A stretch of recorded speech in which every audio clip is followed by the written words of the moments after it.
I was just an obscure, no-name talent manager, but I turned a Z-list actress, Willow, into one of the biggest stars in the industry. Who would have thought? Instead of being recognized by people in the industry, they all just assumed I got lucky and stumbled onto her by dumb luck. What shocked me the most? Even Willow thought the same. She forgot the days I drank myself into stomach bleeding just to win roles for her. She forgot all the promises we made on the way up. Now she doesn't reply to my messages, flirts with male actors, and even wants to replace me as her manager. But what no one knows is, I can see that star power floating above an actor's head. Willow's star power has dimmed, a sign that her days at the top are almost over. If that's the case, then there's no point in forcing her to shine any longer. If a client won't listen, I'll just find someone else to make famous.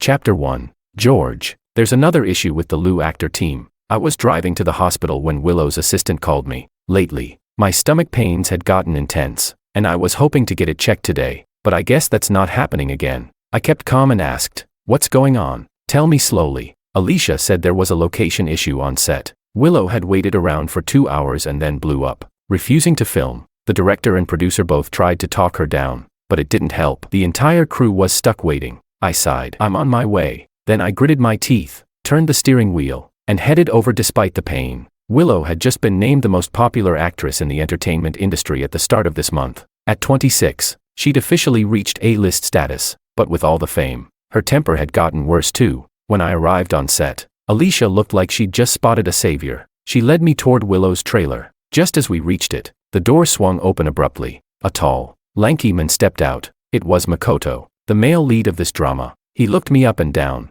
then smirked. "So you're Willow's agent, George? Pretty unprofessional. Huh? Letting your client wait on set for 2 hours without showing up. No wonder she's mad." I frowned but said nothing. After he walked off, I climbed into the trailer. Willow was leaning sideways in her seat, long legs crossed elegantly. Her posture was casual yet graceful. The cool-toned lights outlined the flawless makeup on her profile, making her look even more aloof and regal. She didn't look pleased. Her brows furrowed slightly. "Where were you?" I hadn't even started speaking before she scoffed. "You're such an embarrassment. Do you even know how unprofessional you look?"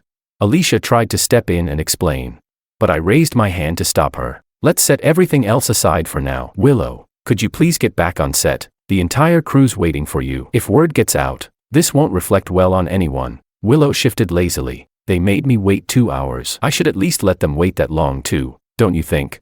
I was speechless. Since I couldn't persuade her, I went straight to the director. I had Alicia go buy some anti-inflammatory meds and fever reducers.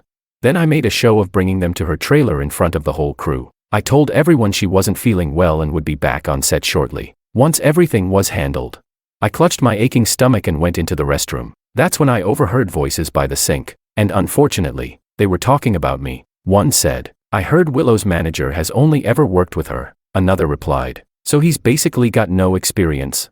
Someone else snorted, "Total dumb luck. First client he takes on becomes a top star, please."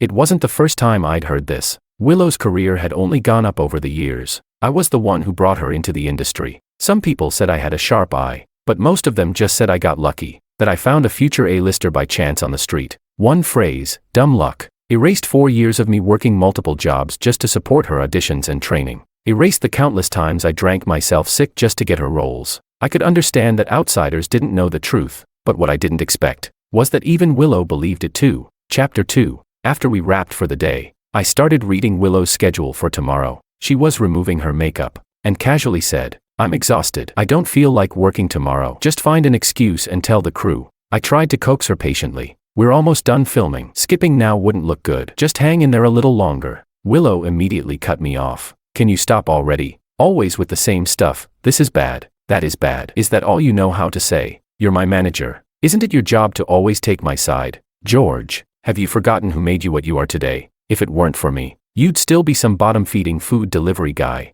It was like a bucket of ice water had been dumped over my head. Even though it was late summer, I felt a chill down to the bone. Her phone buzzed. Out of the corner of my eye, I saw the contact name, Makoto. Must be him. Willow replied to a few messages. Her lips curled ever so slightly. Her whole expression brightened. Then she casually tapped open the schedule I had sent her. I froze. In her contacts, she had changed my name. Now it just showed my full name, George. I suddenly remembered 4 years ago. She had run up to me, phone in hand, beaming with pride. "George, look."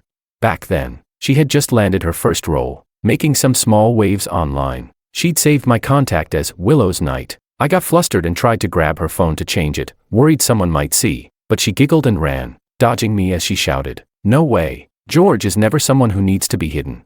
The same girl who said I never needed to be hidden. Now quietly changed my contact name, without a word, just like everyone else. She casually brushed off everything I'd done for her. Maybe she noticed me looking, because she turned off her screen and said softly, "I just didn't want anyone to see it, so I changed it." I answered flatly, As we neared the crew hotel, Willow suddenly spoke. "Oh right, the company talked to me a few days ago. They're thinking of having David take over as my agent." David was the most senior manager at our agency. He had managed several big-name stars. I said nothing. Willow seemed a little uneasy, but I didn't agree to it. She added quickly. I just smiled and said, "It's fine. Let's talk after you finish filming this project." Willow was still the same, never good at hiding things. If she really didn't want to switch agents, she wouldn't have brought it up at all. So why say it now? A favor, or a threat? I messaged David, trying to sound him out indirectly. To my surprise, he replied, "What? Wasn't it Willow who asked the company to switch agents? The boss just talked to me about it a few days ago." I laughed. So that's what this was. A test. She thought I'd still be like before, willing to bend over backwards for her, no matter what. Chapter 3. The next day, Willow still showed up on set. That afternoon's scene was in an indoor swimming pool, right after we moved locations. I went to confirm the shooting schedule with the staff, but when I came back, I saw Willow in the water, shouting for help. My mind went completely blank. I didn't even think. I jumped straight into the pool. Willow couldn't swim. I grabbed her and swam toward the edge. "It's okay, I'm here," I told her. But suddenly, there was a burst of cheering from the side. Crew members rushed out from hiding like it was some kind of celebration. And Willow. She was smiling like nothing had happened, floating in the water. She laughed. "Told you we didn't need a lifeguard. If anything ever went wrong, my manager would jump in faster than anyone else." Makoto stood on the poolside, watching me with a grin. "Manager Wong really looks out for Willow," he said. "But I guess you didn't know. She already learned how to swim. I taught her myself, one-on-one." I stood in the water, completely dazed. My shirt clung to my body, soaked. My hair was a mess. I looked like a complete clown. And inside, something snapped, like a string pulled too tight had finally broken. I wiped my face and walked silently to the edge of the pool. Behind me, Willow called out, "You're not mad, are you?" I didn't look back, just kept walking, ignoring the stares, until I reached the break room. Then I called my boss. My voice was calmer than I expected. "Mr. Chan," I said, "go ahead and assign David to Willow." "I'm fine with it," he replied quickly. "Glad you've come around. We've got a few promising rookies at the company. Take your time. Pick someone you'd like to manage." Through the glass window of the break room, I saw Willow sitting by the pool, wrapped in a towel, chatting with Makoto. She seemed distracted, glancing toward where I'd left, but what I saw was the light above her head. The moment I agreed to the change, her star power visibly dimmed, just a little, but enough to catch my eye. And next to her, Makoto's star power was weak, barely flickering. No one knew. I could see an actor's star power. Whether a career would shine or collapse mostly depended on talent and luck, but sometimes, even the tiniest decision could set off a butterfly effect. The first time I met Willow, she was live streaming a dance on the street, only a dozen or so viewers. But above her head, I saw a faint glowing light, so I offered her a different path. I said, "There are beauty filters everywhere in live streams. You're too stunning to waste it here. You should be in front of the big screen, doing real acting." She told me every actor needs a manager, so I became her manager. And I took her from a bottom-rung extra to the top of the industry. I always thought it was her own star power that lit her path, but now, I finally understood. Star power can dim, a career can end. How far someone can go also depends on me. I smiled and said, "No need, Mr. Chan, I'm quitting. There are so many talented actors in this world. Only children cling to just one, me. I want them all." Chapter 4. I grabbed my things and stepped out of the break room. Alicia was standing by the door, as if she'd overheard something. "George, you're leaving. Does Lou's top star know?" I glanced toward the direction of the swimming pool and shrugged. "She'll be thrilled." With that, I walked away in long strides. My car was parked in the basement garage, soaked through from head to toe. I was miserable. I peeled off my wet shirt, figuring I'd change in the car. I quickened my pace toward the elevator, praying no one would be there. Ding! The doors opened, and standing inside was a woman. She had almond-shaped eyes, soft rosy lips, a sculpted nose, and porcelain skin that almost glowed. Her look was the perfect blend of innocence and allure. She blinked when she saw me, then quickly turned away, cheeks flushed. I recognized her. Anna, a guest actress brought in for a cameo in this drama. She was talented and beautiful.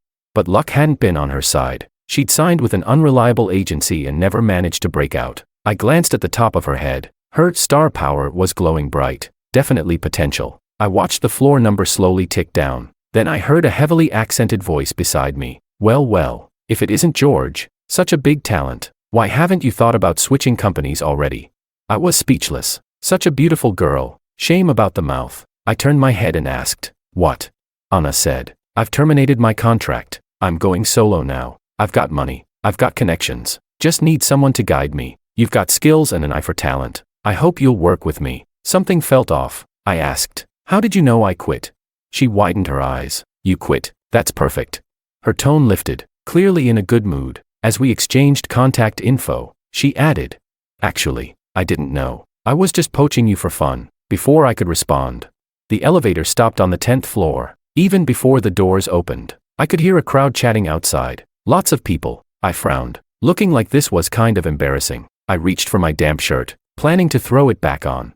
But in the next second, a towel landed on my shoulders. It was still a bit damp, clearly the one Anna had used after swimming. It smelled faintly of shampoo, light, fresh. Anna stepped out naturally ahead of me, greeting the production crew as they came in, completely ignoring the dripping mess of a man in the corner. When I got back to my car, I changed into a fresh jacket. As I folded up my shirt, a coin slipped out of the pocket and clinked onto the floor. I didn't call Anna right away. Instead, I calmly searched her name online. There were the usual results about her acting career, but one lesser-known detail popped up. Heiress of the Sue family. No wonder she could afford a huge penalty fee and still go independent. A solid next move, a great stepping stone. And let's be honest, she's gorgeous. I dialed the number she left me. She picked up quickly. I smiled and said, "Miss Sue, how should I return your towel?"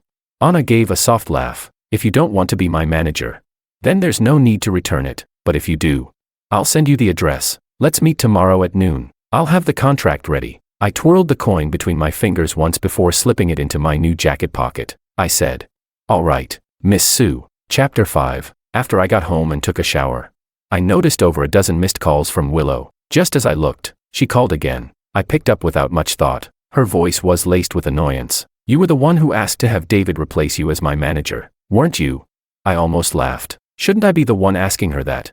She gave a cold snort. "You think managing someone else will be just as easy, George? Not everyone is me, with my looks and talent." I chuckled. "You've had it too smooth for too long, honestly. I'm curious what it feels like to struggle for once." Willow snapped. "Don't come crying when you regret it." And with that, she angrily hung up. As for me, I lay back in bed and had the best night's sleep I'd had in 2 months. The next day, I went to the address Anna sent me. Just like she promised, the contract was ready. Her new agency's name, Star Power. We'd definitely be signing more artists down the line. But for now, the mission was clear. Make Anna blow up. Willow said yesterday that not everyone had her kind of natural advantages. But comparing Anna to her, Anna lacked nothing. I would personally make her a star, a bigger star than Willow ever was. After reviewing the recent roles Anna had been offered, I turned them all down. 2 months later, I handed her a screen test for a new project and told her to start preparing. Anna hesitated. "This new project, Cold Moon, is by director Koo. Right, the production quality's solid. But the female lead's personality is so soft and gentle. That's not me at all." I glanced at her features and said, "You look pretty gentle when you're not talking." Anna gave me a deadpan look. I smirked and patted the script. "Get ready. This show's going to be a hit." It had the right team, the right funding, plenty of actresses wanted in. So when I saw Willow at the audition site, I wasn't the least bit surprised. With her status, of course she wouldn't audition like everyone else. She had just come out of a meeting with the producer, probably discussing the project directly. The producer spotted me and said casually, "Oh hey, George, you're here to pick up Miss Lou. Good timing." Willow frowned and rolled her eyes at me, clearly hoping to catch a flicker of regret on my face. I stayed calm and smiled. "Miss Lou has a new manager now. I'm here with a different actress. We've actually been eyeing director Koo's work for a while. The moment we saw this script, we knew we had to go for it." Anna heard how I framed it, and gave the producer a soft, elegant smile as she greeted him. While I chatted with the producer, Anna glanced at Willow from head to toe, then back at me. Her expression basically screamed, "That's who you were working with." Willow's face darkened immediately. She didn't even try to hide it. She turned around and left with her assistant. Not long after, Willow messaged me, I've accepted the lead role. Looks like your actress came here for nothing. She wasn't wrong. With her fame, popularity, and perfect fit for the role, it made sense for the production to cast her. Anna didn't get it. So, why'd you still have me audition?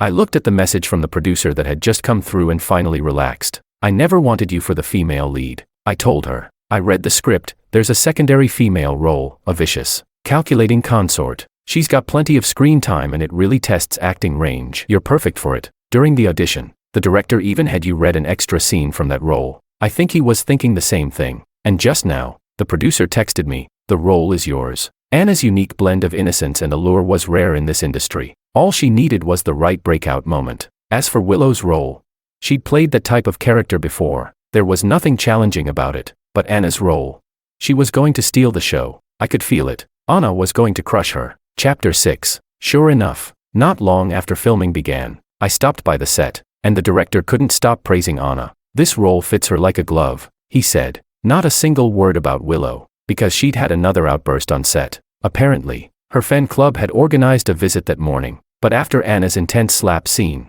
several fans walked away and never came back. That was already bad enough. But to make it worse, her new manager David had the nerve to compliment Anna too, saying she had a bright future ahead. Willow exploded. Once her fans left, she started throwing cups and refused to continue filming. David, a seasoned veteran, was known for coddling his clients. He didn't react at all, just told the crew to wait. Anna crossed her arms and came to stand beside me. She followed my gaze and asked, "You managed her for 5 years, and that's how she acts?" I pointed toward a group of extras resting on the steps behind Willow. "See the one on the far left? Pretty decent look. I've been watching her for a while, thinking of signing her." Anna stared at me, speechless. "So what? You're scouting now?" I shrugged. Big budget crews like this usually attract solid background actors, and a lot of them don't have agencies yet. I just walked around and handed out 3 business cards. Anna burst out laughing. "You know," she said, "you really make people feel safe." I froze for a second, because Willow once said the exact same thing. During her first shoot, she'd been a bundle of nerves. Her audition had gone great. But in front of the camera, she kept messing up. The director had a short temper. He snapped, saying if she couldn't act, she should get lost. But the moment she saw me arrive on set, she calmed down and finally found her rhythm. We didn't even have a car back then. That night, walking back to the hotel, she tugged on my sleeve and said, "Can you be somewhere I can always see you when I'm filming? I only feel safe when you're around." Funny, isn't it? That same girl who used to panic on camera now storms around set like a diva. She was the first artist I ever managed, a flower I nurtured from a seedling. I shielded her from every storm. To say there were no feelings would be a lie. But the day she tricked me into jumping into that pool, whatever I once felt for her vanished. What I love is the process of making stars. It doesn't matter who the star is. The few extras I had my eye on contacted me soon after. Their star power levels varied, but all of them showed potential. I helped each one find their direction and started submitting them for roles. More artists joined. The entertainment agency started looking more and more legit. On Anna's final day of filming, I showed up and bought coffee for the entire crew. Everyone was waiting for the final scene to wrap, so they could take photos and give flowers. But then, something unexpected happened. Anna and Willow had a final confrontation scene. Right after the director called cut, the two of them somehow collided and fell off the edge of the raised platform together. Screams rang out. Some of the women on set were visibly shaken. Crew members rushed over shouting, "Call an ambulance." I ran through the crowd and pushed my way in. Willow was lying on the ground clutching her leg. The moment she saw me, her eyes lit up, and she instinctively reached out her hand, but I walked right past her. Kneeling beside Anna, "You okay?" I asked. Anna draped an arm over my shoulder, took a deep breath, and said, "Luckily there was a foam pad underneath. Pretty sure it's just a twisted ankle." I let out a breath of relief. Only then did I remember Willow had fallen too. Out of the corner of my eye, I saw her surrounded by Alicia and the others. She hadn't moved. Her eyes were fixed on me, her face pale as snow. Chapter 7. At the hospital, after the doctor finished treating Anna's injury, I went to pick up her medication. While walking through the hallway, I suddenly heard Willow's voice screaming from a nearby room, "Everyone get out, now." Alicia came out of the room. Her eyes red the moment she saw me. She looked aggrieved and said, "George, what happened?" I asked. Alicia sighed. "Willow's been in a terrible mood ever since she got hurt. She saw you peeling an apple for Anna in a wheelchair earlier, and she completely lost it. Went back inside and kicked out even the doctors and nurses." I glanced around. "Where's David?" Alicia pouted. David doesn't really manage Miss Lou much. Not like you, George. You used to handle everything, from work to her personal needs. David had a wife and kid. And bigger clients than Willow. Of course she wasn't his top priority. After chatting with Alicia for a bit, I headed back with the meds. That's when I remembered to ask Anna. How did you two fall off the platform? Anna let out a small scoff. You showed up with coffee, right? She saw you up there. God knows what got into her. She went completely off script and tried to hit me with a bottle. You think I was just gonna stand there and take it? One thing led to another, and well, here we are. But she definitely got it worse. That much was true. Anna only had a sprain. Willow had a fracture. Both of them were far from nobodies. So the injury made headlines fast. Social media was flooded with Willow's fans crying their hearts out. How could she get hurt like this? There has to be more to it. Who even is this Anna? Some irrelevant D-lister. She probably did it out of jealousy. We need answers from the production team. Woo-woo, my poor baby Willow. The studio simply issued a statement. An on-set accident. Then cleverly used the hype to promote the show. Releasing a clip of Willow and Anna's intense palace drama scene to stir up buzz. Once Anna recovered, I took her to meet one of the country's top directors. She'd been prepping a Republic-era film called Clouds of Smoke for 3 years. And had publicly said she'd never shoot it unless the right lead came along. After getting the character brief from an inside contact, my first thought was, it fit Anna to a T. So we went, just to get her face known. After the dinner, Anna told the driver to head straight to the hospital. I blinked. Why the hospital? Anna pouted. You kept holding your stomach during dinner. This isn't new, is it? Please, I'm begging you, go get it checked. If you drink yourself to death, whose fault will it be? I joked. Would this count as a workplace injury? Anna rolled her eyes. The company will cover it. We were quiet for a bit. Then I asked casually. So, you're a rich girl from a powerful family. Why do you want to enter the entertainment industry? Anna replied. My mom used to tell me I was born to act. Said I was so dramatic. I could flip moods faster than flipping a page. Told me I'd win an Oscar one day. So I made it my mission to be an actress and use my natural gifts. What about you? Why'd you become a manager? I hesitated, then said. Artists, to me, are like handcrafted pieces of art. Watching their star power shine. Seeing them loved by more and more people. It gives me a sense of achievement nothing else can. But what I didn't say out loud was that my only mistake was getting emotionally attached to the art. And when the artwork starts to crack, it hurts more than you expect. Just as we were talking, my phone buzzed. For the first time in 3 months.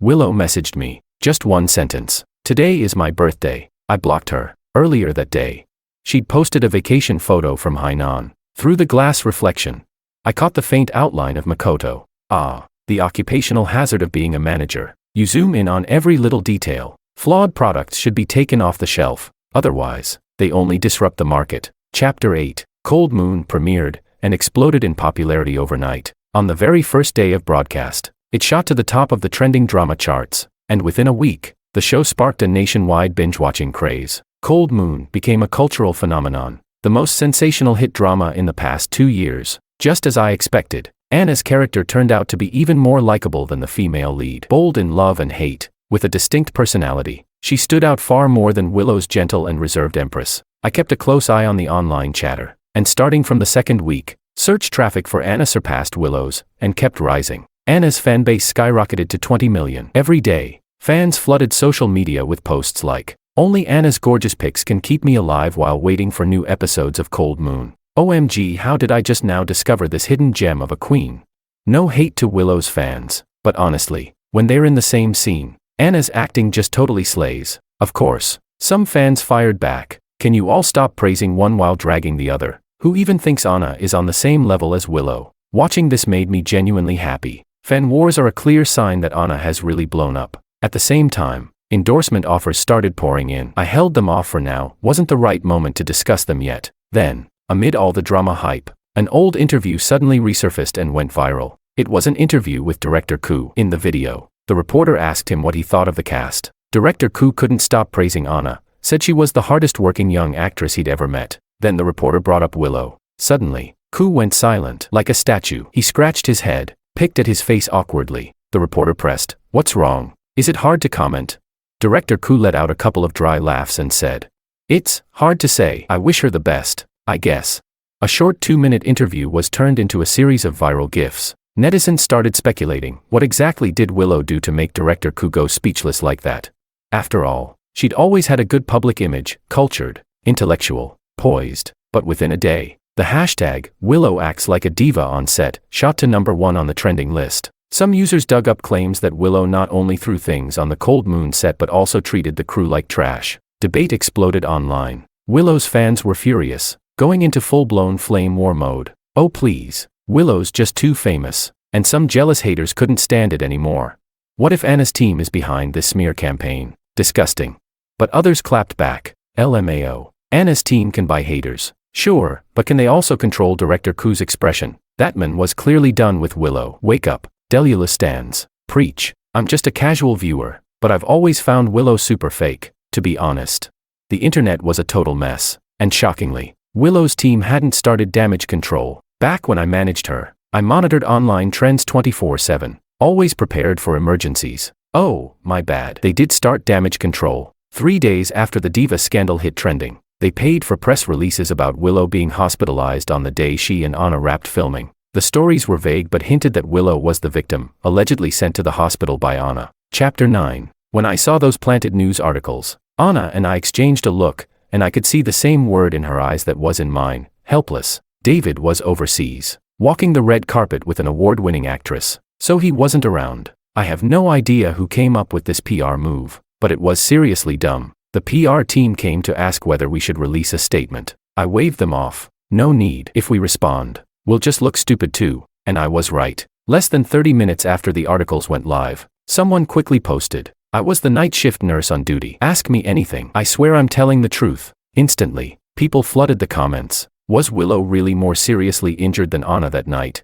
Yes, the nurse replied. Willow's fans jumped on that. See, told you Anna hit her. But the nurse shut that down. Nope. Both clearly had fall-related injuries. Someone else asked, was Willow really acting like a diva and throwing tantrums? The nurse replied, I heard her yelling at people just walking by. Anna, on the other hand, politely thanked me when I helped her close the door. That last reply didn't stay up long, probably got deleted after Willow's team reached out, but it was too late. Screenshots had already spread everywhere. Public opinion online flipped in a heartbeat. Even if that nurse hadn't spoken up, someone else would've. After all, the ER that night had also received a car crash victim from nearby, and the place was packed. With that many witnesses, trying to fabricate a story was just underestimating the power of gossip-hungry netizens. Soon, other crew members started sharing their own stories of Willow's diva behavior. Eventually, Willow's side stopped responding altogether. I figured they planned to lay low for a while and wait for the storm to pass. At the Cold Moon wrap party, I spotted Willow from afar. The star power above her head was visibly fading. Honestly, the moment I left her team, her downfall was set in motion. Back then, I kept her in check, told her what she could and couldn't do or say. I had a clear plan, and I made sure she followed it. I would step in immediately to fix things whenever something went wrong, keeping damage to a minimum. I opened doors for her, handed her the best resources, because I put her first. No one else would have done that for her. She was the one who grew tired of me first. So really, what else could I do? The entertainment industry is small. Before hiring actors, production teams always ask around about acting chops, professionalism, reputation. Now that she left such a bad impression on director Ku, she'll only find herself more and more shut out. There are too many up-and-coming talents. Who knows when the next rising star will appear?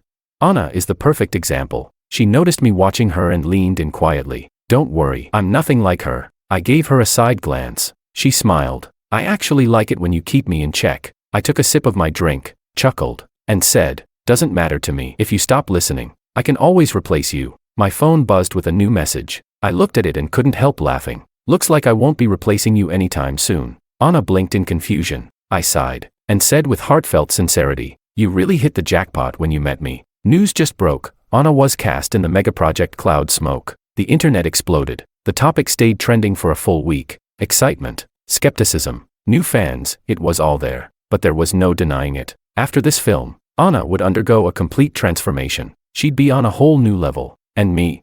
The industry had officially started calling me a gold standard agent. Chapter 10. Anna had started filming her movie. And since she had an assistant with her, I didn't go along. Some of the junior actors under my wing were doing well too. One of them had just landed her first lead role. I went to the set to accompany her to the opening ceremony. After the event, she choked up and said to me, George, meeting you is honestly the luckiest thing that's ever happened to me. I froze for a second, then shook my head and replied, Someone else said that to me once too. She looked confused. And then what happened?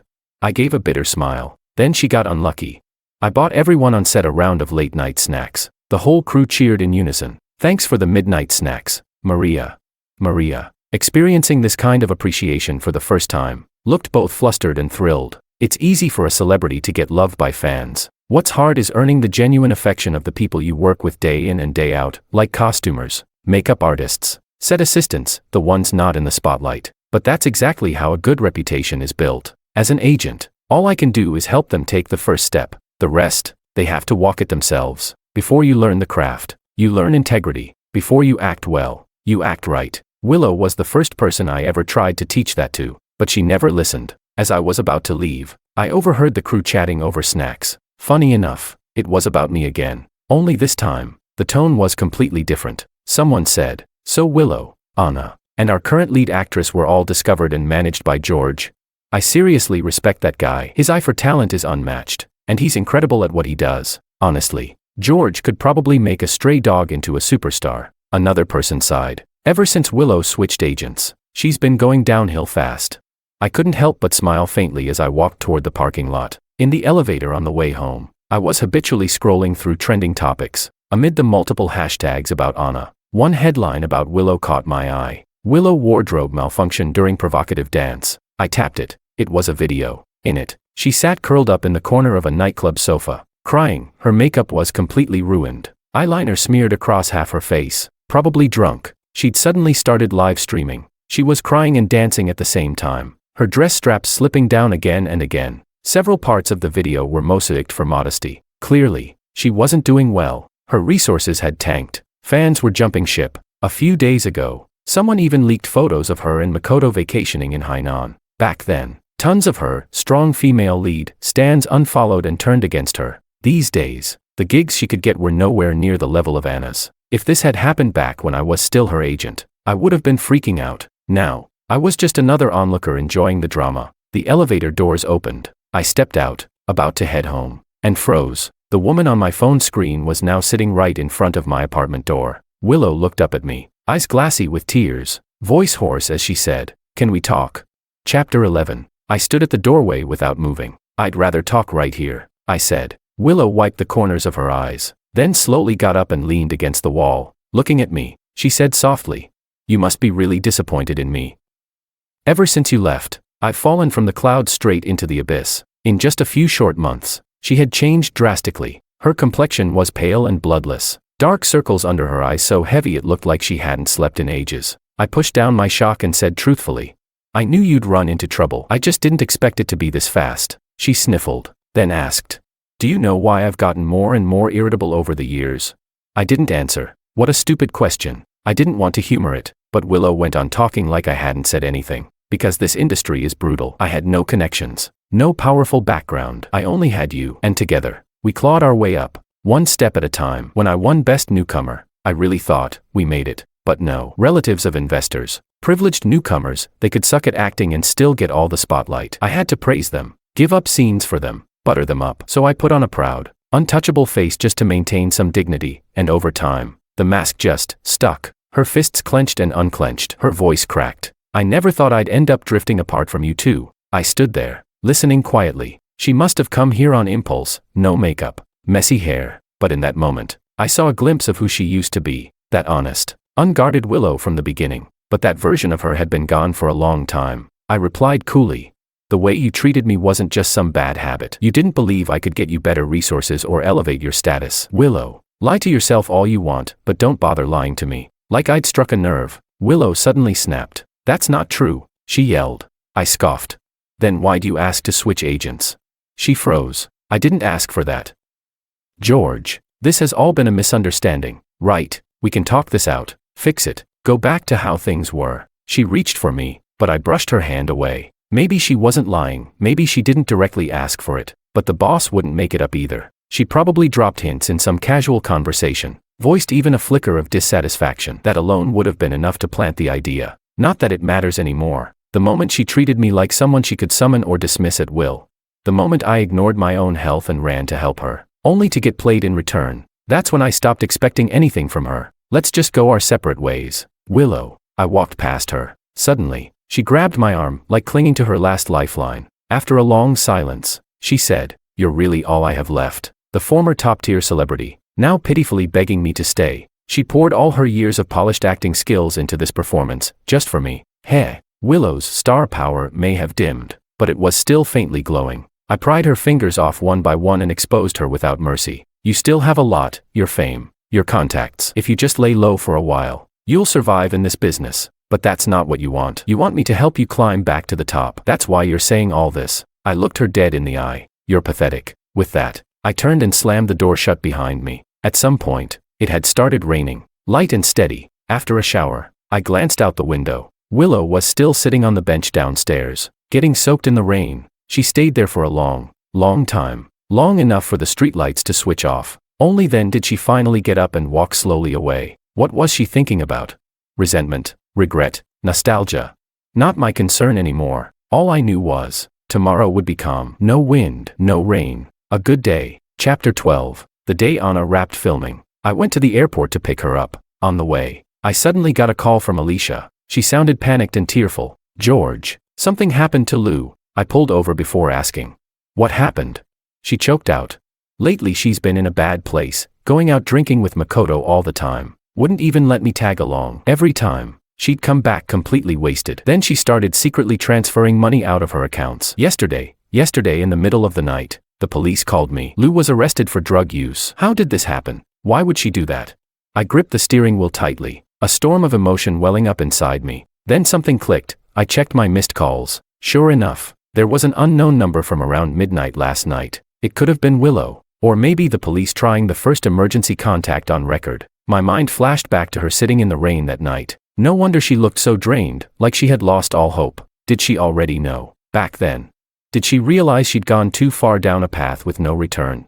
My phone rang again. This time it was Anna. Apparently, the news about Willow and Makoto's drug scandal had just broken. Weibo had crashed from the traffic. When the call connected, she was silent for a while before saying, "Don't blame yourself. You don't owe her anything." I didn't respond. Anna took my silence as agreement and went on. "Forget what people are saying. Even if you'd never brought her into the industry, she'd still have faced the same temptations." I cut her off. "Anna, you're overthinking it. I'm not the type to guilt trip myself. What's happened to Willow has nothing to do with me. I've never punished myself for other people's mistakes, and I won't let anyone try to guilt me into it either." There was a pause on the other end. Then Anna asked quietly, "How much longer till you're here?" "I've been waiting half an hour." I stared at the GPS, still 30 minutes away. Without blinking, I said, 3 minutes. Chapter 13. Cloud Smoke earned Anna the country's highest newcomer award in the film industry. The day she accepted the award, I was already on the road to Yunnan. 2 days later, I finally watched the replay by Uri Lake.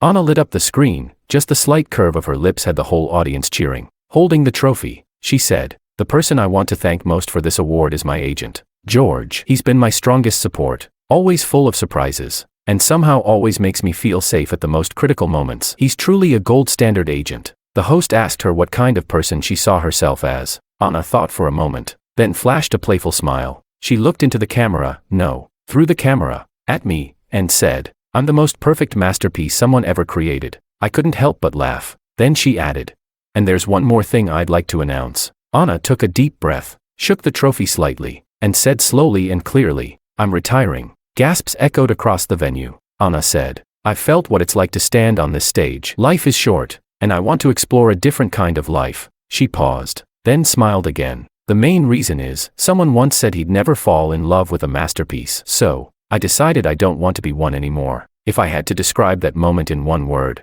reckless. I hadn't even congratulated her yet, so I took out my phone and snapped a photo of Uri Lake to send her. But before I could even finish typing, I heard a familiar voice behind me. "I think I'd be happier if you congratulated me in person." I turned around. Anna, wearing sunglasses, was walking toward me. She let out a breath of relief. I made it just in time. I looked her up and down. "What are you doing here?"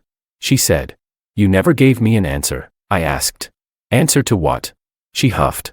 "Didn't you once say that interest-based relationships are stronger than love? So tell me, do you want to keep building one with me or not?" I looked puzzled. "Didn't you get my resignation letter?" Anna pursed her lips. "I did. That's why I'm asking, does your future company have any job openings? I'm bringing all the artists with me." I was speechless. I ignored her and kept walking along the lake. Anna jogged after me. chattering nonstop. Just think about it. Okay, once our partnership is strong enough, maybe we can move on to something more fragile, like love. I rubbed my temples. We'll see, she asked. What would make you consider it? I looked out at the sunset shimmering on the deep blue lake, like stars scattered across water. I smiled without realizing it. When all the stars I've chosen are shining on their own stages, when their paths are clear and bright. I'll think about it.